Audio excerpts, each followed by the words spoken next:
Welcome back to The Gassing Station, the podcast that goes tearing through the Pistonheads forums like a child hopped up on chocolate, tearing through their presents on Christmas morning. I am Cam Tate, and joining me as ever is Sam Sheehan. Sam, for people who are watching us, we're in a different studio. I know, this is so nice. Look at the wood paneling. It's giving me inspiration for my flat. It looks like we're in someone's living room. Yeah, with microphones. Yeah, exactly. Proper microphones where we don't have to lean on the edge of our seats to speak into them properly. Can we do it here all the time? No. Because we are here because we've got a very special guest this time. He's the head of sales at Charles and Dean Finance. Everybody, please welcome Dean Clarke. Dean, welcome to the Gassing Station. Hi there. Yeah, pleasure to be here. Yeah, very excited. Great to have you on, because what we've got you on here to do is New Year's coming up. Not actually quite sure when this is going to go live yet, whether it's going to be the 25 or 26 side of the new year. But either way, a lot of people are going to be looking to buy a new car in 2026. We usually see actually there's a little bit of a spike kind of early on in the year of people wanting to go and get into something new. So I thought, what better time to get you on to kind of do a little bit of finance busting. We'll also get you on to do our usual buying challenge. And then we can kind of see what some of the interesting cars you've financed at Charles and Dean, because there is some really cool stuff. But just to be clear, you're not the Dean in Charles and Dean. No, sadly not. What? Yeah, sadly not. Mind blown. Yeah, convenient names. There are other Charles and Deans. Yeah, it's the only reason they employed me. Yeah, exactly. They're like, oh, thank God we found a Dean. Yeah, essentially that's what it is. So, yeah. But yeah, talk us through what is Charles and Dean Finance, because you're a partner with us on Pistonhead. So if someone wants to go and buy a car on the classifieds, there's a good chance that they'll see Charles and Dean's name come up as a finance option. Correct. So yeah, what's the story? So Charles and Dean is a finance brokerage. We're best known for car finance, and we particularly specialize in specialist cars, hence us being partnered up with Pistonheads. Oh yeah. So that's kind of our primary focus. But the business as a whole has some other sort of aspects to it. So we do asset finance for small and medium enterprise businesses and commercial mortgages. And we've just started up a new avenue to our business, which is business funding, which is unsecured loans for businesses. I see. So in theory, we've got we can cover the whole market. You want a car and you're a business owner, we can help out with all your needs, essentially. You've got everything covered, which is something that you usually get on Pistonhead. So we've got people that that are absolutely like that. But what I quite like about Charles and Dean, because obviously we've worked with you guys for several years, is that I think a lot of people think of finance companies as being a little bit faceless and just being, you're obviously there to help people get into new cars, but you guys are proper car people. I think that's why you kind of work so well with Pistonheads, is that through and through, you're a proper PH, right? Yeah, definitely. Yeah. My focus as head of sales is primarily on the motor finance side of things. Nice. And I'm a complete petrolhead. I've actually been on Pistonheads forum since 2007. So nice. diehard, which is, maybe I shouldn't admit that. I'm not sure. No, that's a badge of honor. Yeah. I've been on the forum for a really long while. Badge of honor. And the whole team that I manage we're all petrolheads. We just randomly talk about cars throughout the whole day. Probably too much. So yeah, definitely. And I like you say, normally finance companies can be thought of as being a bit faceless. Yeah. When I'm at a wedding and someone asks me what I do, I mention my job role and they're like, okay, bye. Yeah.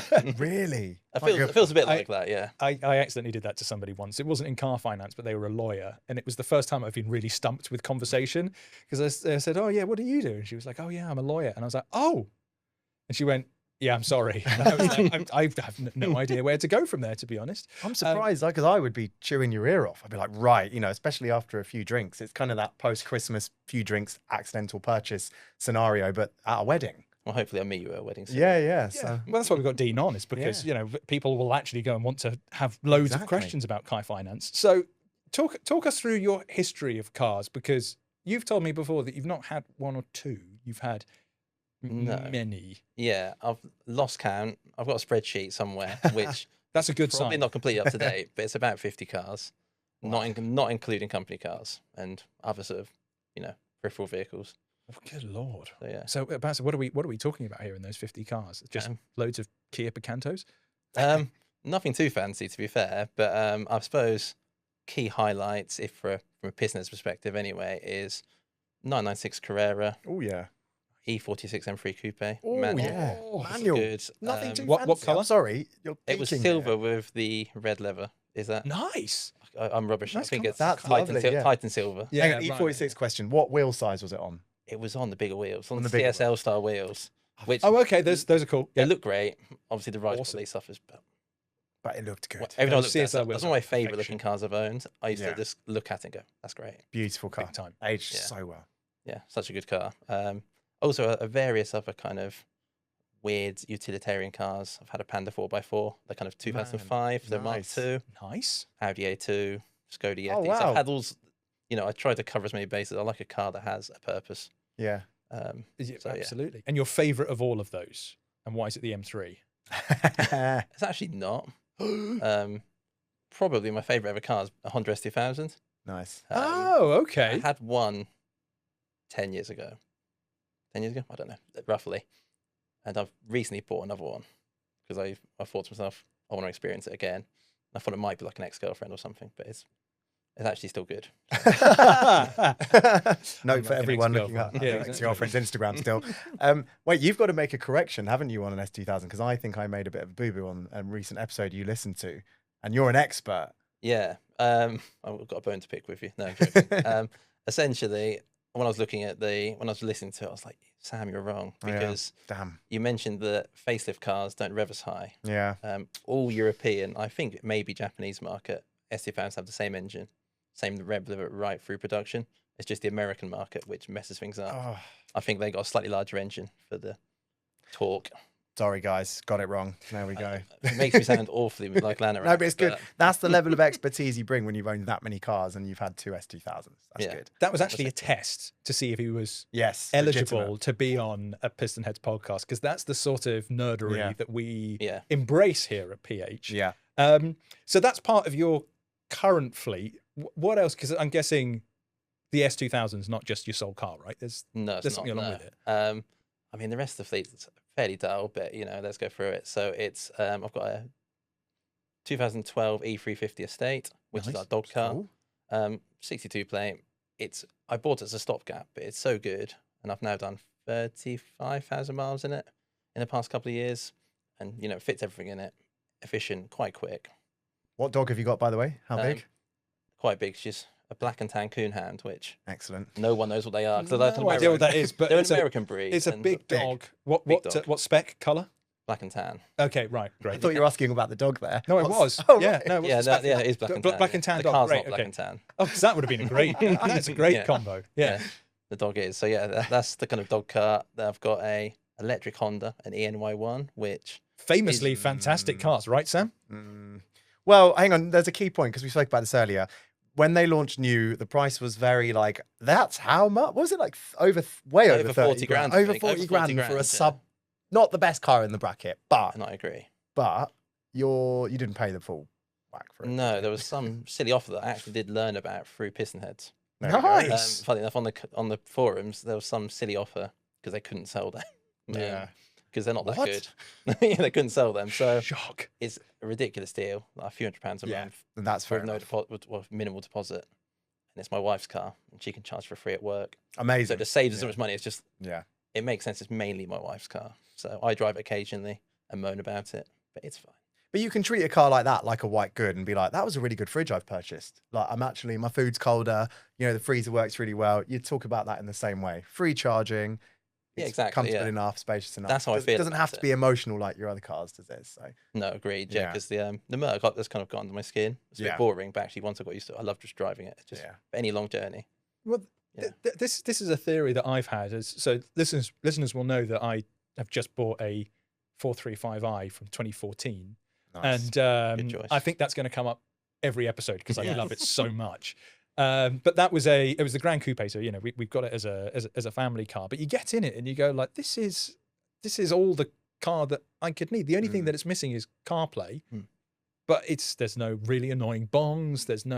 Doesn't suddenly break in the middle of nowhere. That kind of early 2010s, mid 2010s is, I don't want to say sweet spot, 'cause it's such a cliche, but it's just ticks every box for Yeah. what you'd need of an everyday car. And I think that's the kind of peak of where we go, that's my everyday runabout. I'll just wait for it to return itself to the earth, right? Yeah. I think we should start placing cars, whether they're pre or post bongs, because I think that's a key. Great idea. Yeah, So definitely, your stuff's pre bongs, apart from the Honda. apart from the which is Honda. bong Well, bong. that's your fridge freezer, isn't it? Yeah. That's Yeah, it's- the cars, you know, are Yeah. pre bong. Yeah. And got one other car in the fleet, which is a W124 Lovely. saloon. Nice. 260E. I had a really nice coupe 320 server, one of the higher trim level ones, and that was a beautiful car. And I got offered this one really cheap through like a friend in the sort of car community, and I was like, you know what, I'm just gonna buy it. Yeah. So yeah, really, that's quite a cool car. It's a bit tatty, but it almost works being tatty. It's like a work in progress. Yeah. Yeah. Well. There's something about a mechanically solid but tatty car, right? Yeah. As well. Oh, I know that from my Yeah. ST. If anyone's seen it up close, they'll go, oh. Yeah. I remember one person was turning up to a Sunday service and they were like, oh, your car looked fantastic. And then I saw it up close and I was Yeah. like, yep, thanks. That's absolutely Yeah. what it does. No, I think I mean, I'm biased. My Clio's covered in stone chips on the nose, and the MX-5 previous owner, it was his first car, believe it or not. So Yeah, that's it pretty has sick. had Yeah. an impact with every car in the car park at some time. But mechanically and rust-wise, solid. So I think they're the coolest cars. Absolutely. Yeah. So that's what's currently in your driveway, Yeah. currently on your driveway. What would be the dream?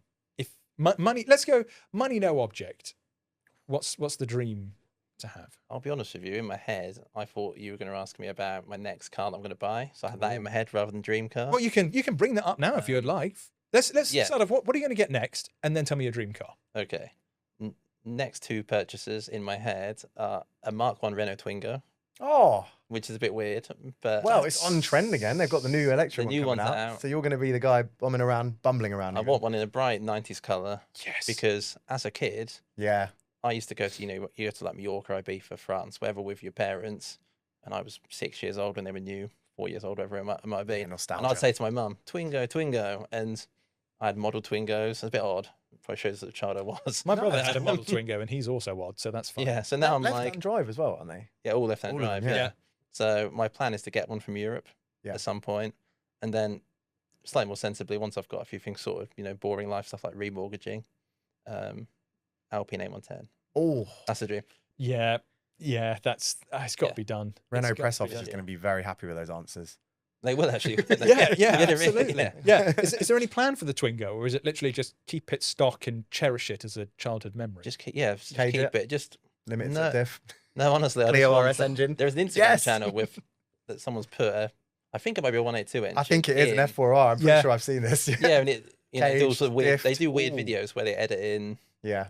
the car to the F1 footage and stuff like that. Yeah. Oh, I've seen that. Yeah, Yeah. which is just Like incredible. Twingo wins the Brazilian Grand Prix or something. Oh, yeah. Yeah. If you get a rotten old one that's been parked up in a farm in France somewhere and it's just about savable, then I think you should cage it and F4R 2-litre engine it. But if you get a mint one, then fair enough. Yeah, I want to kind of keep us stock and just bimble around in the summer.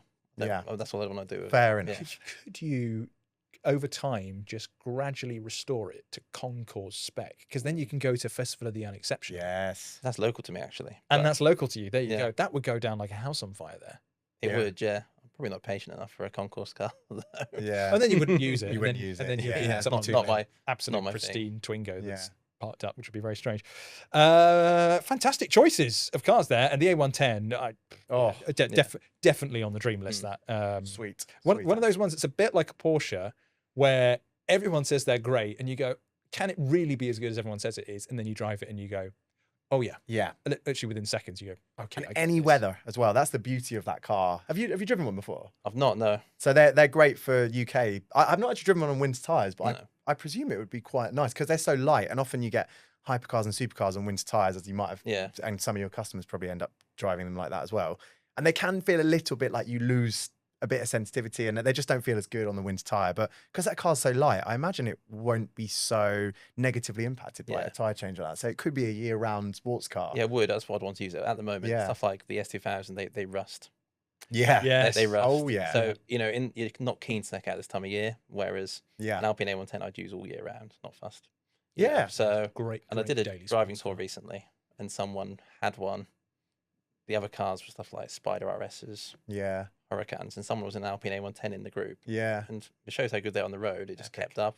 I mean, he might Yeah. have been a really good driver. I don't know, but either way, he was never left behind. He was always in Yeah. there. Well, they are the sort of car you can grab by the scruff of the neck and drive really hard. Whereas Yeah. obviously, and again, year round, whereas you jump into something with twice the horsepower and you're sort of managing, you've got all the TC on maximum and you're trying to manage the power and you're sort of a little bit scared by it. Yeah, That's agreed. the opposite. You can just drive it in the rain and feel like you're right on top of it. They're epic. The R as well. You've driven an R, haven't you? No, Oh. just the regular A110. That wouldn't be so good for year round because it is, you do lose a bit of, Yeah. I mean, the bucket seat in itself is a reason not to use it year round because it's not great with a puffer coat. But, oh, that is a car. Yeah. Fantastic consumer advice there, Sam. Brilliant. Can you get in with a, it's post bongs, but it's also not good for puff coats. Yeah. So hopefully that sets the scene of Dean Clarke. He is definitely the man to talk to when it comes to finance. So I thought what we could do to just kick things off is do a little bit of jargon busting, because I, for one, am absolutely terrible at financing. In fact, the car that I've just been talking about that I've just bought, I looked at the finance options and I'm such a nitwit that it just confused me so much. So I really could have done with a podcast like this. Yeah. And a lot of Me people too. are financing. You know, they say 80 to 90% of new cars in the UK are bought with some sort of finance package. On piston heads, it's a smidgen different. We're obviously dealing a lot more with used cars. So we're looking at, say, 50% of PHs are looking to get some kind of finance package. But that's still a lot for used cars, where a lot of people are quite happy to pay cash. So let's start off with the basics. Dean Clarke, what is PCP? What is it? Okay, well, PCP is The finance, not like the... not the drug. Yeah, exactly. Yeah, that's it. PCP, personal contract purchase, just for clarity, is probably the most popular way to finance a car in the UK. Yeah, by some margin.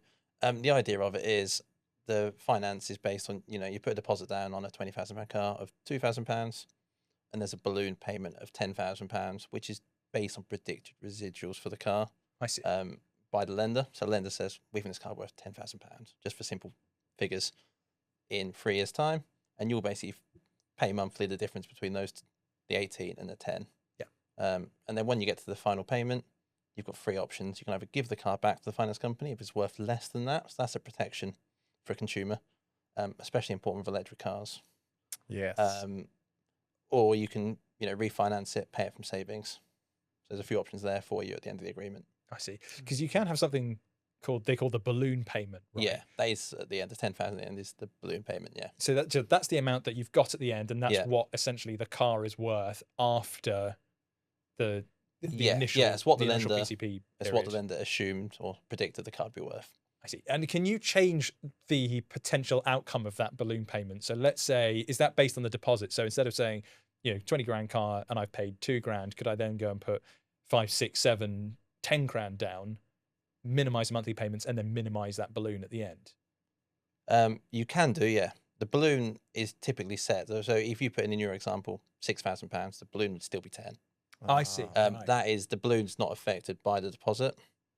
Just the monthlies. It's the thing that affects the balloon is the term, Yeah. the predicted annual mileage, and the car itself. Every car will have different residuals, which is kind of one of the big things that factors into people financing, especially specialist cars, prestige cars. Yeah. That's kind of where the big difference is. Yeah. And can I just ask why it's called a balloon payment? Because it's not, I think of a balloon, I think it's flexible, but shouldn't it be called like a volleyball? Or, well, they're kind of flexible. Let's think of something else. I don't know, just solid cement ball payment. A football. No, Football it's payment. flexible in terms of, I don't know where the term originally comes from, to be honest with you, but essentially it is flexible because, you can say you're going to do more miles a year to bring that payment down. Got it, And also okay. at the end of the agreement, you're not bound to pay that £10,000 in this example. True. You can pop the balloon. you can walk away. give the car back to the finance company, not your problem, or you can give the car. There's a few options. Like I said, you can pay it from savings, or you can just sell the car, and wherever you sell it to will pay off. And in the ideal world, your car's worth 12, then you got £2,000 deposit to play with next time round. Got it. That's the kind of perfect scenario. Yeah. And you're still ultimately in a PCP situation, limited on mileage and modifications. Is that Correct. right? Yeah, Okay, correct. got it. This is what's killed the modification market, hasn't it, for a lot of newer drivers.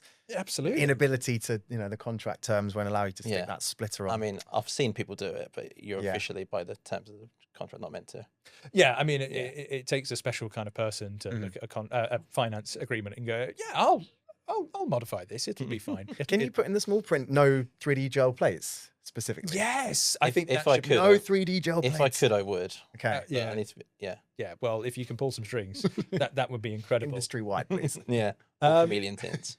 Yeah. So that's kind of one of the, as you said, it was one of the most popular things, particularly on a new car, because the idea with a dealer is that PCP is great because at the end you've got quite a tantalizing offer of you could continue financing this car, or you could put some money towards a newer car Yeah. and go and so basically you've almost got, it's like a rolling contract on a smartphone, isn't it? You can then go Yeah. into the next best thing and continue from Yeah. there, but it's still a legitimate option for a used car, right? Yeah. I mean, Yeah. at Charles and Dean, we primarily finance used cars because the new car offers from the manufacturers are quite often subsidised. Yeah. BMW UK have plenty of money, as an example, or we don't want many of the say actually, here's some extra money to get this finance rate down. So we don't always compete on new cars. We can do, some scenarios where it works out better to use us, but actually sometimes new car offers are unbeatable with a new, it's 0%. Like my Honda, Yeah. as an example. Yeah. That was 0% finance. Oh, wow. And, we'd make no money if we did 0% finance. So, essentially it doesn't really work for all new cars, but it works for all used cars. That's like That's the that's a best way to put it, no-brainer yeah. for a consumer if it's 0%, isn't it? Unless exactly, you yeah. literally just need to get rid of some cash. Yeah, exactly. You'd be like, why wouldn't I just Yeah. keep extra cash in the bank? But also great for used cars because it means that some people feel as though they're going to be get a used car and they're going to be Yeah. stuck with it for years and years and years, whereas PCP offers that kind of flexibility of Yeah. okay, I've done this for a certain period and now I've got a choice of what do I do with Yeah, it correct. going forward. Lease purchase. Yeah. Lease purchase is very similar to a PCP, same structure. Right. So the balloon payment. The difference is you can't hand the car back. That's the only real difference. Okay. So if the car is worth less, you're still liable for that balloon payment, whether you refinance it, pay it from savings, or sell the car to pay it off. You're liable for that balloon. But it works well for specialist vehicles. That's the difference. PCP is more for your mainstream, your BMWs, your Mercedes, sub 5-year-old cars. Whereas a lease purchase is more for, someone's buying a GT3 or a classic car. There's a lot less age restrictions, mileage restrictions on a lease purchase. I see. Right. And there's a lot more flexibility with the lenders, which is why you'd go that route. So something like a classic Ferrari, well, not even necessarily a classic, but let's say a 360 Moderna or whatever it might be, that's already done most of its depreciation. So if the balloon is quite high on that, it's unlikely as the market really turns sour, you're going to owe more than the car's worth. Yeah. So that's why it works for that more specialist product. I was going to ask, is that a way, do you find people are making money out of this, choosing that option for something like a 360? If the market turns around, do they then, my maths is terrible, by the way, so if this is an obvious answer, Yeah. please forgive me. I've got a B at I mean, we are the GCSE. home of man maths. So I mean, Yeah. I think essentially lease purchase, in terms of man maths, is how some people make it work. So you could theoretically have a business model if you were a smart person who sort of bought and sold cars now and then. You might find yourself finding a deal and thinking, I think this car's going to actually increase in value during the period I have it. Yeah. And you could. It's difficult, and I wouldn't ever want to lean anyone either way. I think the reality of it is you're paying interest for this agreed facility, so you're always going to be on the back foot. But, by the same token, you're affected by the same market influences as a cash buyer. So if you bought a 360, as an example, and then it suddenly shot up, they doubled in price in the next 2 years, you'll benefit from that as much as the cash buyer, as a finance buyer. 2021, when there was that whole kind of price boom, people were in and out of cars a lot. We saw a real trend, people buying and selling cars every 3-6 months because they were doing so well out of them. The cars, you buy a car, it's suddenly worth $5,000 more. Porsches were that a lot. Yeah, GT3s especially. Blimey. Porsche is our most funded mark by some margin. Yeah. So that's, but back in 21, people were just chopping and changing. Whereas now the market's, remember that, now the market's flattened out a bit. It's Yeah. not quite like that anymore. That was the post-COVID era, wasn't it? When it was Yeah, just when kind of everyone everything was- was a bit weird. Basically. And people made a lot Yeah, of everyone money. went People slightly who weren't crazy, yeah. me. Yes. But as a buyer, it was like, oh God. Yeah. So if that's what kind of that's a lease purchase of where there's still a window and you've got a balloon payment in the end. Yeah. Is that is a hire purchase different, or is it just different terminology? Technically, PCP and lease purchase are all a form of hire purchase. I But see. Right. I think in terms of That's confused me. I don't want to make it too confusing, but a hire purchase is traditionally, when we talk about hire purchase, there's no balloon payment. You just pay a deposit, That's pay what I'm equal monthly thinking of, amounts to yeah. the end of the agreement, and you Yeah. own the vehicle. Once all the payments are made, it's your car. That's what I did with my motorbike. I've never financed a car because Yeah. everything I bought has been cheap. But I did that with my motorbike because I think they had a really good rate. Yeah, So I ended up paying like a couple £100 extra at the end of it. yeah. Something ridiculous. Is it a smart move? Thing is, as a broker, I can't advise on finance, but all I would say is a hire purchase is the cheapest overall way to borrow money typically against a car. So maybe I save money with my option. with Well, my compared to motorbike. balloon, the thing is, if you had everything else was equal, the Yeah. balloon is always accruing interest on a PCP or a lease purchase, Right. which is what some people don't always factor in, I don't think. So that balloon of 50,000, whatever it might be, is accruing interest. Whereas a hire purchase, you're paying that capital down faster. Got it. So it'll cost you more a month, but actually overall cost of borrowing will be lower. It's reminding me of overpaying your mortgage Yeah. at the allowed amount because you cut Yeah. your interest by speeding up the purchase. Yeah, and in in a essence, it's what you're doing. Yeah. Yeah. And you can overpay on regulated finance agreements as well for consumers. That's the great thing about having that choice, really, isn't it? It's like if you want lower monthly payments and you think you're going to go into different cars, Mm. PCP seems like it offers something like that, whereas just a straight hire purchase, Yeah. or what's the proper term for it, of where there's no balloon payment, It's and just a hire purchase. it's just a hire It's just a hire purchase. purchase, Okay, cool. Then obviously, yeah, you get the car at the end of it. It's going to cost you quite a bit more per month, but at the end of it, you've got the car. You're ultimately paying a little less interest. Yeah. What about a lease then? Lease is going to return. We don't offer lease. You don't as a offer business, lease at no. all? No, Okay. because I think you're thinking like contract hire and that kind of Right. Okay. agreement. We don't offer those. I see. But just very quick overview. There's no option to ever own the ones you're Mm. thinking of. There's no option to own the vehicle at the end. There's no balloon. You pay your monthly rentals for a year, 2 years. Just give the car back. It's just a rental. Yeah. Yeah. Yeah, that is literally a rental. Whereas a PCP, you can give it back, but also you can purchase it. There is a purchase agreement officially. Just reflects on Charles and Dean. The whole point is they want to get you in a car and they want you to stay in that car because these are dream cars at the end of the Yeah. day. Yeah. So yeah, at the end of the day, you're ultimately going to be ending up with either owning the car or having the option to own it at the end. We'll rattle through these as we're chewing up a bit of time. Refinance and equity release. What on earth is that? So refinance, they're both in a similar bucket. I don't want to go into this too much. It's something that we can discuss with customers if they want to. But refinance is you take whatever's left over in the agreement and you pass the funding over to another lender, refinance into a new agreement. And whether that's the balloon because you don't want to, let's say it's £10,000 balloon, you don't want to pay it or can't pay it, whatever it might be, you can refinance that £10,000. To own the car if you don't yet. Or alternatively, we do see some customers, especially with the way the rates have come down recently. They bought a car 3 years ago, 2 years ago on finance when the rates were probably at their peak. Yeah. And actually they can now refinance and save money because they were on a high rate and we can now refinance into a lower rate and can save them money potentially. Why some customers might like to do it. Is that do you have to wait a certain period before you can do something like that? Or is it something you can just go to you guys and be like, can I refinance? Just come to us, yeah. Wow. Essentially, as long as it's a regulated agreement, the customer's in, which there's a few caveats, but most private individuals are in. I see. Right. Me or you, if we were going to finance a car, we'd be private individuals. So the Consumer Credit Act protects us, so you can settle up at any point or overpay at any point. That's just made me think of the very recent changes in interest rates. Bank of England's announced, I think. Yeah, yesterday actually. Yeah. For everyone with a That's dating mortgage, today, It's fresh. Yeah. Yeah. Everyone with a mortgage, that's like, oh my God, if I renew, I'm going to save probably hundreds of pounds a month. Yeah. Is it the same then in car finance world? There is a, I can't remember what the word is. There is kind of obviously a correlation, that's the word. And there is a correlation between, rate, Bank of England base rate, but as the rate comes down, it doesn't mean instantly the rates will go lower for the lender because they buy their money from elsewhere that they lend to you. So the swap rates, they call it, essentially, that's a bit of a boring thing, but essentially where they're getting the money from hasn't necessarily got cheaper yet. Got it. So, over time, when the market settles and keeps going down, lenders will have the confidence to bring their rates down.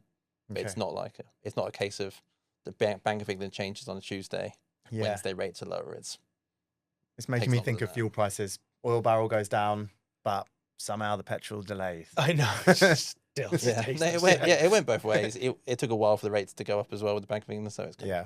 yeah, it went both ways. But it is, so that's good. But it is ultimately good news. The Oh, reduction in definitely, yeah. interest Yeah, it's a real improvement. will Yeah. potentially mean people can access even more expensive cars or cut their payments on their current ones. Correct, yeah. Okay, that's good Yeah. news. God, we've had so much good news lately, Yeah, Sam. It's good brilliant. news. Amazing. Actually, on that note, kind of speaking of mortgages, something I'm definitely keeping an eye on at the minute from the time I bought my place is negative equity, because Yeah.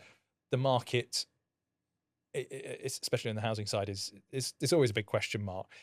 Can you end up in the same situation with a car of where you've got it at a certain point, it's valued at a certain amount, but ultimately it depreciates at such a great rate that you can wind up in negative equity? You can, yeah. Which is why PCP does work well from a consumer perspective. I mentioned you can give the car back. Yeah. If the car is worth less, you can hand it back.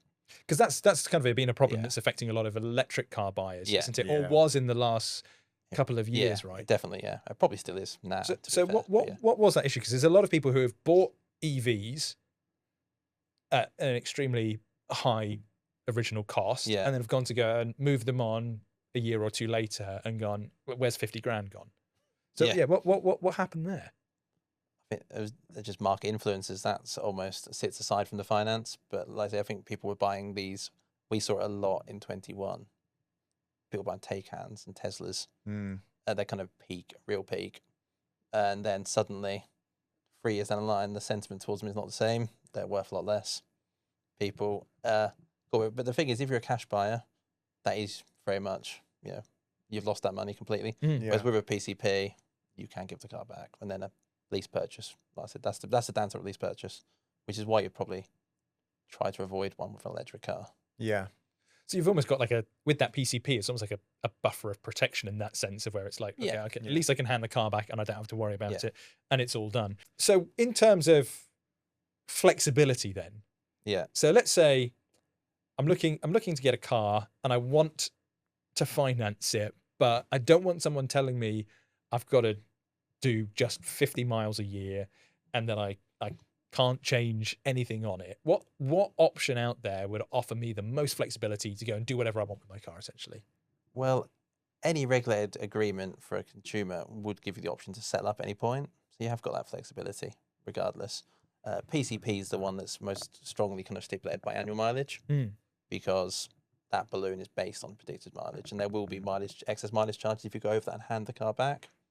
But, hire purchase, lease purchase, all of those, you can exit at any point. So you're not governed too much. What are the excess mileage charges that you sort of often see across the industry? They vary quite a bit from lender to lender. Yeah. There's so many different options. They vary from car to car. Too wide, yeah. As well. So, but it's probably 10, 20p a mile. Okay, yeah. So when I'm looking at cars and when I'm dreaming of stuff I want to finance, but often never been able to actually afford them, I'll often throw numbers and my sort of answers into a website, and then it will calculate a number. Yeah. How is it calculating those numbers, and do those numbers vary from person to person? So if Cam and I were both, looking at the same vehicle, and we provided our details, our maybe slightly different job titles, etc., would it then give us both different offers? Depends. I think the one thing, a standard credit profile, Yeah, is what we're getting on the asset as well. So if everything was exactly the same, we could in theory quote you both for the same okay, product if you're both buying exactly the same car from the same dealer. Yeah. No caveats. So there's no job title importance like not insurance, that. No, etc. it's down to your credit profile. Got it. Some of the cheaper lenders typically have stricter requirements than other lenders. So Because insurance companies hate car journalists. They really do. And if you put yourself as a car journalist, then oh boy. But if you work in marketing, Well, I'm a bricklayer according to my insurance, so let's hope they're not listening. Well, now that we're armed with that knowledge, I think it's time that we dive into the classifieds and try and help a PHer in need of finding a new car. So this week, I found a post from Patrick M2 who says, long-time reader, first-time poster here, I'll be very grateful for your opinions on what my next car should be. I currently have an M2 competition. hence the name. Hence the name. Yeah. Yeah, Nice which I choice. love. However, I have a baby on the way and will need something a little more practical. You've got rear seats in an M2. Come Yeah. on. I'd like to do something fun that will still earn the respect of fellow petrol heads. And luckily, my wife is very understanding. Good for you. The criteria, it's quite a long list, but that's always really helpful. Needs to be easy to load and able to swallow all essential equipment for a newborn baby. Number 2, safety. It must also accommodate the most heavy-duty rear-facing car seat. Number 3, at least 200 brake horsepower. Oh, we can do more than that. Come Yeah.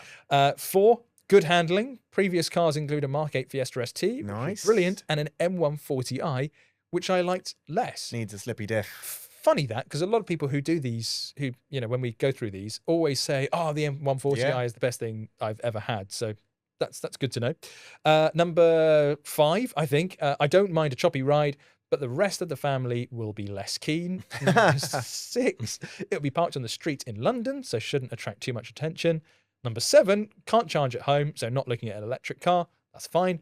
Number 8, happy with an estate, but not keen on an SUV. Smaller size preferable, as it needs to be driven around London. Number 9, manual or automatic, but my wife would prefer the latter. 10, ideally should have Apple CarPlay. 2 more. Number 11, wouldn't be daily, but will need to do a 10-mile commute once a week or fortnight.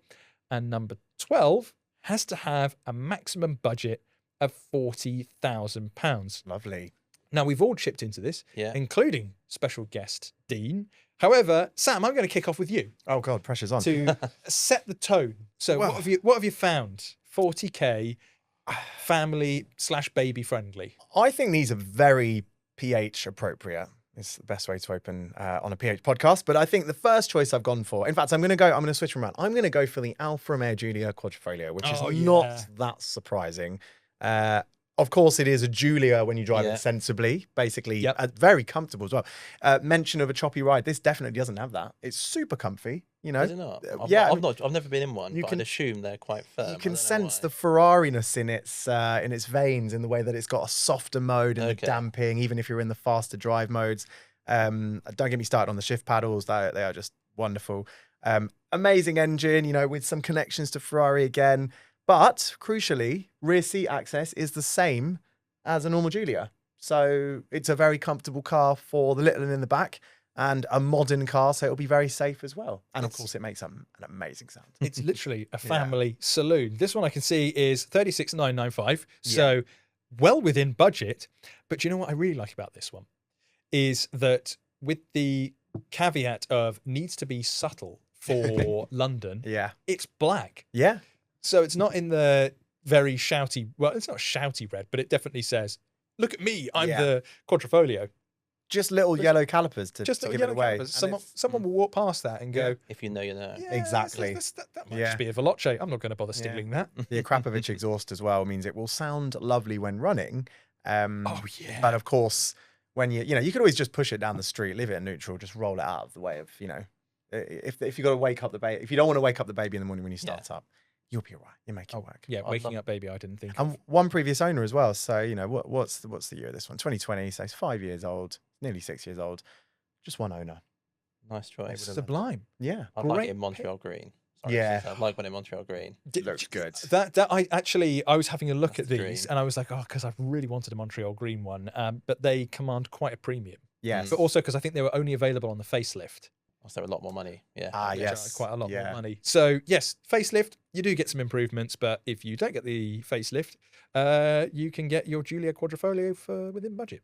An amazing car, honestly. Oh, best car I've driven in that bracket, I'd say. Great choice. What else you got? Quite the contrast. This one's a bit shoutier in colour because it's red, but it is a Skoda Octavia VRS. So very, very subtle, a car that people will walk past, even if you're into cars. It's going to be one of those ones where it's not something to shout about, even when you're telling people what you drive, but actually very practical. Still has over 260 horsepower. These things are serious bits of kit when you chuck them down a road. Very dependable as well, but exceptionally practical. And of course, it is much like the Giulia Quadrifoglio is a Giulia. This is an Octavia. And I mean, Very you don't practical, get yeah. much more sensible. Actually, it's got the absolute same effect, or should I say the reverse effect of what the Quadrifoglio is? Because the Quadrifoglio, people will walk past it and go, Yeah. "Oh, it's black. It's just Yeah, like yeah. a standard Giulia." This one, people will go up to it and go, "Is that an Alfa Romeo Giulia Quadrifoglio?" Oh no, it's just a Skoda Octavia. Never mind. And it's an auto as well, because Yeah. the manuals on the Skoda Octavia VRS is rubbish. It's So yeah, it's like churning butter. So it's kind of Okay. like you think you're in third, Yeah. but you could be in anything really. It's just the linkage floppy. springiness to it. It's quite hard to guide it through like the VW gate. group. Yeah, it doesn't instinctively fall into the next gear. It surprises me Yeah. because I used to have a company car, Gold Mark 7.5 GTI, or good car. Good car. Nice. Great Yeah. car. And I had DSG ones. I was worked for VW back then. Mm. But I had a few manual ones, and I thought the manual was quite nice. Yeah. I'd assume it'd be the same. That's why I was surprised. GTIs do tend to have good manuals. Surprises But me, for 'cause some maybe the same reason, gearbox. whatever they put in that, it's just jelly. Okay. Is the clutch pedal weighting really light as well? I'm trying to remember. It's it all now. very light. Yeah, so it's just all very light controls. Not But very performance-y. it sounds like I'm being very nasty to the Octavia VRS. That's just the manual version. The auto one though is, I think, absolutely the one you want to go for. So good. and 0 previous owners is called. Box fresh, 3,464 miles and 29,443. Yeah. Look at all this money that we're saving. Yeah. Come on, Dean. We're being far too sensible here. Yeah. What have you got? Well, first of all, did you enjoy this? Because I actually offered and said, would you like me to find some cars for you? Because obviously you're a busy man, you've got a day job. And you said, no, I would rather go through the classifieds and do it myself and call it work. Yeah, essentially, that is correct. Yeah. Yeah. No, I'm more than happy to browse the classifieds. You know, whether it's piston heads. Yeah, I'm just on there most days, to be fair. There's always a tab open. So, yeah. I'm happy to do that. Starting probably with the least sensible, I'd argue. I don't know. Okay. Yeah. Porsche Panamera Turbo. Oh. 2016. Oh, yeah. Okay. I'm looking at it now. Yeah. That is A lot of space for a pram in the back of that. a lot. And it's got the light interior Yeah. and no tints. That's a lot of car for. It's 34,995 Yeah, that looks mega. Yeah. in a. I don't know the name of this of the color, but it's a very dark grey with a very light cream leather interior. Porsche people will be shouting at us about the colour, won't they? They, But they yeah. will absolutely. It might be down here, to be honest. But 95,000 miles, 3 previous owners. What drew you to this? Bit odd, but actually, through circumstance at work, we've ended up with a Panamera Turbo. And I drove it a couple of days ago for the first time. Oh wow! And I was like, this is actually a really nice car. Big, comfortable. Yeah. You know, yeah, I thought, you know what, actually, that's a good choice for this. So actually, Yeah. I sought out these in the classifieds. I would never have thought of it before that, though. Yeah. Yeah. And 'Cause this era, historically, they were so ugly. The, I was early, just the about Gen to 1s say were that. the This worst era looking car. looks good. These The look earlier nice, one, though. you're like, Yeah, I oh, agree. this looks like a bee stung 911, but Yeah, it just this one doesn't- looks like its own shape. Looks happy in its own skin. Yeah. Yeah, I was mean, watching an old TG the other day of where the first one was on, I and remember they that. were like, oh, it looks really good now. It's just because it was completely Yeah. out of shot, and it was, bless it, Yeah. really quite Yeah, really challenging not- on the yeah. eyes. Yeah. But no, this looks fantastic. Is it great? Yes, that was one. Slightly more sensible. FL5 Civic Type R. Oh. Slightly championship more wise. No I one has ever love looked at an those. FL5 Civic Type R and gone, Oh. oh, that's sensible. It's I reliable, love isn't it? them. It's Honda. It is. You're right. Yes. Fantastic gearbox. Yeah. Epic manual. Yeah. Good manual gearbox. I know people that have them and everyone raves about them. So good. And it's got that sort of Honda feel to it, like little squat. And Nice- they nice ride. gear change. They ride all Yeah. right. They're not like some of the earlier Type Rs, which did rattle your teeth out. And they're a big car. Big car. Loads of boot space. Yeah. That's what I'm trying to tell my wife. Yeah. And the wing on the back actually doubles up as a nappy changing shelf. Well, does Oh, it? Okay. It's really Sad. handy. Yeah, yeah. Great Roadside consumer nappy changes. advice. Yeah. Consumer For the baby, advice. obviously not. Well, to be fair, if you're going quick and the passengers have a bit of a whoopsie, I suppose. Yeah, it depends what you're doubles into. up. Yeah. Oh man, I didn't see this. Choose your lay-by wisely, though, if you do my that. goodness. Well, do you know what really surprised me about this, Dean, is that these were 45, Yeah. 50,000 Yeah. when they came out. And They've gone up. so yeah. this is available. So it's 12,800 miles, Mm. 2 previous owners in championship white. So it is Nice. the spec that you want. Yeah. 37,999. That seems to me like both held its value well, Yeah. but also come down to the point of where you'd go, that's Yeah. pretty good. Yeah. It feels more acceptable when it starts with a 3, Yeah. You're right. Yeah. in my mind. When it was a 4, I was like, Yeah. not so But sure. having said that, if you do, because even I agreed, I think we all did when we drove them when we first went to launches and stuff, and you looked at the Amazing. price and you're like, it's expensive. But then you drive it and you're like, I don't care. It's so good. It's, you know, Yeah. It's such a good car. I think I definitely thought it, and I know a lot of other people did, is the front wheel drive GT3. Yeah. And it's like, it feels almost sacrilegious to say it, but it is just that good. It's that serious. the- It's that good. Gearbox is Yeah. fantastic. The steering is unreal. And they did improve it. I know online there were a lot of races against FK8, FL5, and a lot of people going, "Oh, FK8's actually quicker." But from behind the wheel, the FL5 feels quicker because I think just the power delivery is that much more smooth. It's not like the FK8 was boosty, but this definitely feels a bit more mature in its power delivery, and yet still really, really quick. Gearbox somehow improved over what was already an epic manual. Oh yeah. Just everything was a notch up at here and there, and obviously the looks. Yeah. The other one, tricky on the eye. All stuff that is incredibly important for taking your children to school. Those are just amazing options, all within budget as well. But obviously, if you want to finance it, you absolutely can through Charles and Dean Finance. Just if you go on to the listing, just have a look for the finance option. Chances are there'll be a Charles and Dean badge that comes up. Fill your details in and go from there, essentially. My picks.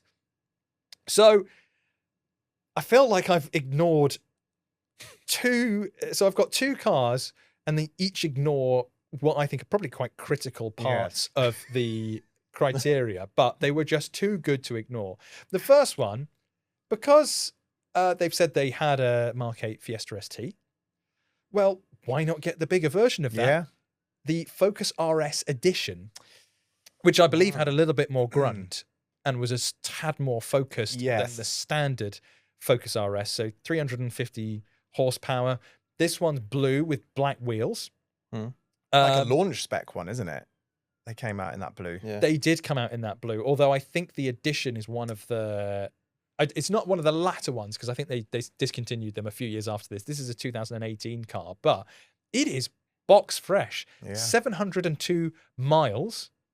Wow. Yeah, precisely. So this has literally just been bunged away somewhere, ready for someone to enjoy. There's not going to be another Focus RS for the foreseeable future because the Focus doesn't exist anymore, sadly. Sad times. This is near as damn it the perfect Mark III RS. In fact, it still has the protective film over the bonkers over some of the screens and stuff. That is unbelievable. Yeah, this is, you're right, box fresh. I mean, this could be all the mileage could have just been when, like, you know, the dealers moved it around on the forecourt. Oh yeah, like, that's brand new. Can we talk about something slightly off topic? Go on. Fast Fords. Yeah, I like fast Fords. But I don't understand why there's so many fast Fords out there with delivery or low mileage.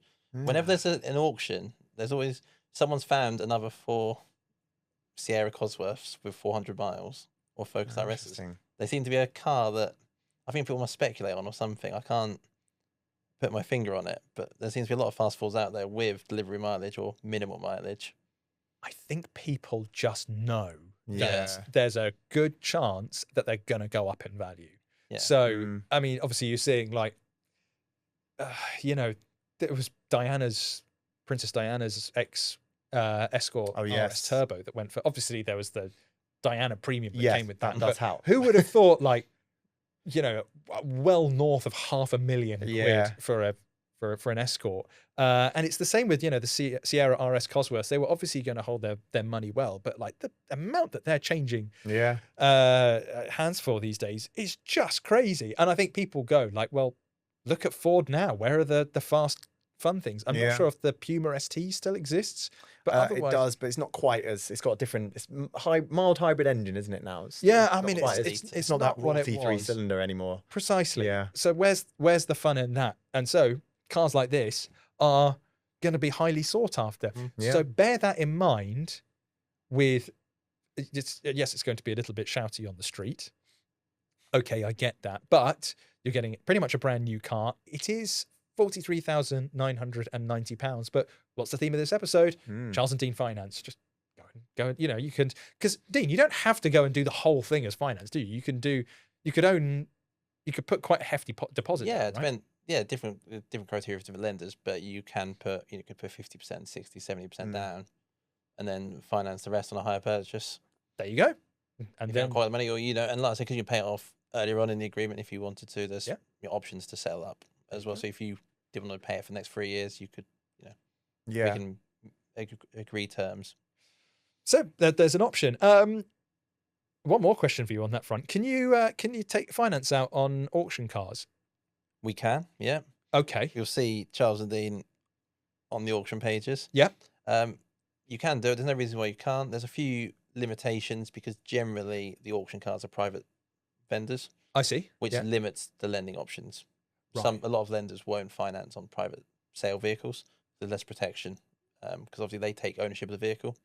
So a lot of lenders are kind of a bit worried that what happens if the car goes wrong, who's liable for it. Yeah. But there are specialist lenders. That's the advantage for a brokerage like Charles and Dean. You can finance private sales, whereas traditional lenders wouldn't. So we've got access to some specialist funds that would. So yeah, there's no reason why not. The only thing I would say Go on. is my experience of working with auctions, whether it's piston heads or otherwise, is a lot of people come to us the afternoon the auction's due to end and want to secure funding. Right. Because we haven't got a specialist funders, it takes longer. Mm. It's a more manual process. So you really need to get kind of a credit approval in place in advance. I'd I advise see. getting something at least a few days. So kind of think of what it's going to potentially sell for, or what you're happy to What you're happy to pay. Yeah. Right. And then we can get an acceptance based on that amount. If it sells for less, that's not a problem. Okay. Yeah. We can just change the acceptance. It's Okay, not hard. so there's some flexibility there. Correct, yeah. So so if I missed out on that auction, Yeah.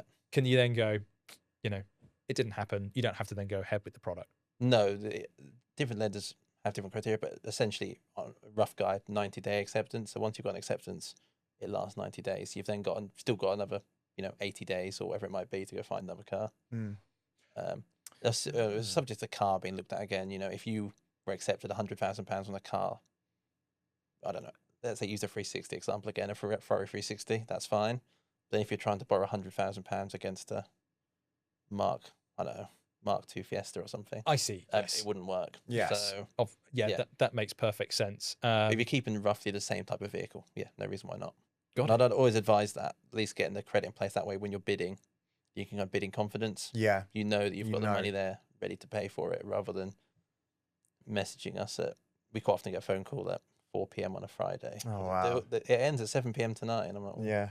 And can you hear the background of a pub in the background and Yeah, the we can't clashing of help. Sorry, glasses? it's hard to help at that stage. So I'd advise, preempting it basically. That's good to know. What I have just realized as you're telling me that is that we had a plan for this podcast to go out on a certain date, and it might have to be pushed back by a week, which means that the auction car I was going to mention has probably sold. Wow. So if you do find something that fits the criteria on the auctions and you want to finance it, providing it's kind of within the right price bracket for Charles and Dean, that option will be available for you. This one didn't actually quite hit the practicality criteria. It was a Lexus RCF. Doesn't help with the door scenario, does it looks absolutely incredible, but it's very likely that this will have sold by the time this goes up. So, drat. But hey, it's a Lexus V8. Yeah. They're not quite as terrifyingly unreliable, or as if something goes wrong, it's a Toyota at the end of the day. But yes, that probably would have sold. But we've got loads of cars to pick from anyway, so I've actually only got one car, so I'm putting forward my Focus RS. Sam, what's going to be your pick of all of yours? I'll have to go for the Giulia, of course. Quadrifoglio, Absolutely. obviously. Which is good, because I think we've had a Giulia before, but it wasn't our final pick. Yes. So Focus RS, Giulia Quadrifoglio. Dean? Civic Type R, I think, Yes. for me personally. I think you're right. Yeah. Yeah. I like all of them, but the Civic Type R is actually one of the cars that I would consider buying myself Yeah. in the near future. I Well, think you're right. don't know if I would the others necessarily, as good as they I are. want them all. But yeah, Yeah. I can definitely see love for that car. This has happened again, of where usually I pick cars and I'm just like, this is brilliant. And then you either pick something that's way better than mine, and now our first guest has come on and absolutely blitzed it. So what you can do is, this will obviously be a video going up on our YouTube channel and also on Spotify. If you're listening / watching on Spotify, I'll put a little poll down so you can choose between whose car did it best. I won't blame you if you pick Dean's. The FL5 Civic Type R is great, but Mark III Focus RS, pretty damn cool.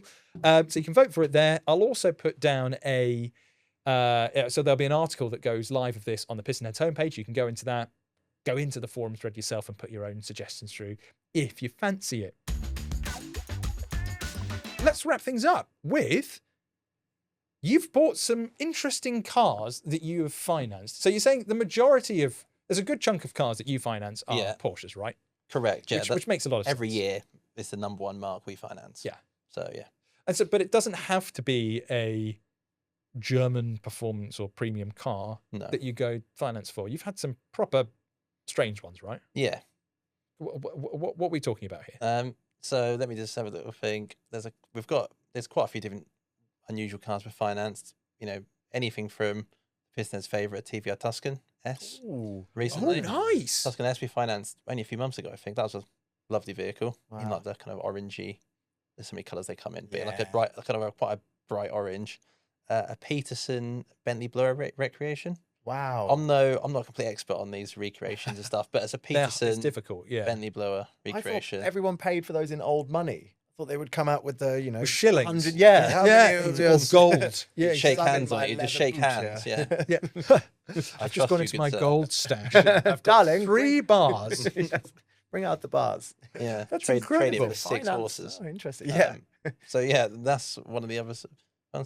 A Lotus Elan 26R, which a bit of a niche, but I had to look it up afterwards. 26. Oh, yeah. That was like the race It's a track. race car. Yeah. Was that a Le Hard Mans? top Elan, like 1960s Elan. I'm going to type in Le Mans. Oh, that is just Yes. marvelous. It's done the Le Mans Night- Classic. We also can finance stuff like race cars. I think, you know, a lot of Re- lenders, a lot of oh, lenders won't, really? but Really? for the businesses, you know, for Okay, I'm race listening. teams or certain individuals who can finance race cars. Ford KA race cars? I mean, we financed the Enduro 96 K? Boxster racing car.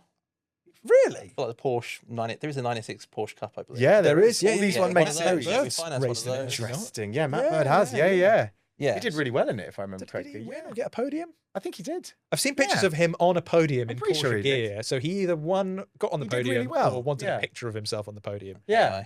So And we raced KAs at PH when I was last here full time. But I believe that's probably going to... It'd be hard to finance a car worth about 800 quid. Essentially. I put down a down Did- payment of precisely. £1. yes, exactly. Yeah, no, there's minimum requirements, but you know, we can. That just give you a sort of a guide of what we can finance. It's, you know, most of the stuff we finance is premium German, Italian cars. Yeah. But there's, you know, we've got an avenue for most vehicles for the right person. Interesting. So yeah, Okay, it's a this case is of, tempting. That's it. Yeah, yeah. you know, race Christmas cars. Day. Chevrolet Corvette was another one I can think of. So it was Racing quite an car old or one, road car? 427. Oh, on the old- okay. Oh, yeah. Was that I'm, like I'm a, awful with American cars. There's probably some American car fans. That would have been an watching OG this. Stingray, would it not? Yeah, I think Stingray. 427 I think Stingray. Yeah, shape. C2. Mm, Yeah, C2. exactly. Those that's my favourite shape of Corvette. Yes. They are unbelievably cool. I know very little about Gorgeous Corvettes. car. I have to confess. American cars are kind It's of just sort big- of car types where It's surprising actually. There's a because I was going to say, oh, it's big V8, you know, that's it. And it's like actually they're so different. A lot of generations because like if you get a basic Corvette for right up until the current C8, they all had leaf springs, just like Yeah. the standard ones. You know, so you could get like God knows 400-500 horsepower V8 with just the most Yeah.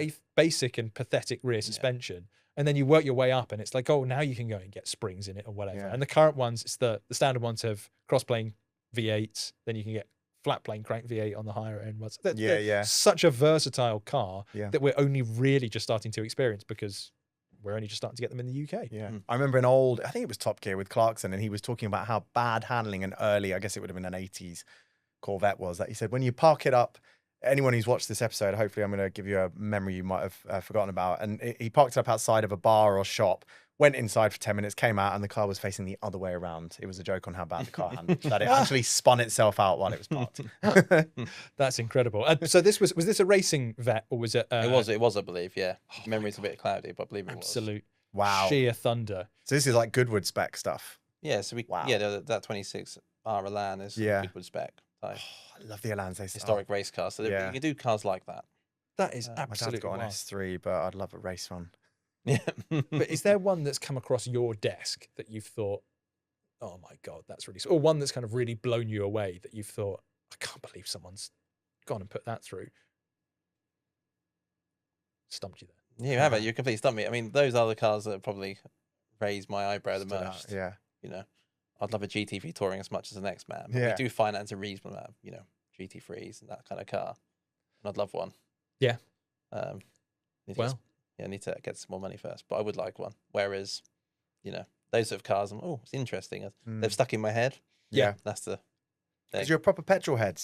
You like the proper cars. You know, it's not Yeah, I just the enjoy that sort of flamboyant, thing, yeah. you know, one-off builds that no one drives ever. Proper Precisely. race cars. Essentially, yeah. Yeah. Precisely. I get the same thing when I Renault go Twingos. through auctions. I've just done a roundup of the year of some of our best auctions of the year, and I'm just like, I forgot we had that, like an Yeah. N3 Sport Evolution that came up Ooh. out of nowhere, and it was a Cat D car as well, so it was actually a lot more attainable Yeah. for because those are Mm. 150 grand cars or whatever. Yeah. And so yeah, it's the life of the petrolhead. Dean Clarke, thank you so much for coming on, dude, and explaining to us the extremely complicated world of finance. I hope that's made it a little bit clearer. Again, on loads of cars that you see on Pistonheads Classifieds, you'll see an option to go and finance the car. If you click that button and fill your details in, doesn't mean you're locked into anything. It just starts the process and gives you an idea of what you might be able to get for X amount of money per month. Yeah, you can speak to one of the team, and we'll help you as much as we can. So yeah. Amazing. And I confidently predict that will spike on Boxing Day when we're all slightly tired and a little bit. Oh, down. yeah. I won't be there. Could I get? Yeah, I won't don't be do there. it. You won't I be won't the be receiving end of it, but you'll get a email. lot of things coming Yeah, through. the inbox Yeah. will be busy. A lot of it will be Sam. Yes. Yeah, no, thank you for having us. It's been great. No, it's been great having you on, dude. And just it's always nice to see as well that if you're going to get finance through somebody, it's a company that genuinely cares about cars and really knows the products that they're dealing with, which is great. It means that the car that you go and finance, you've got people who are actually really know what they're doing with it. So great to have you on. Great to have you part of Pistonheads. Sam, anything to end on? No, but I will be searching for more good news. I know previous episodes I've brought good news about cars receiving engines, and I have been out hunting, and I think I have one for an upcoming episode, but I will hold it. Something to look forward to in the new year. Well, on that note, I'll see you next Tuesday.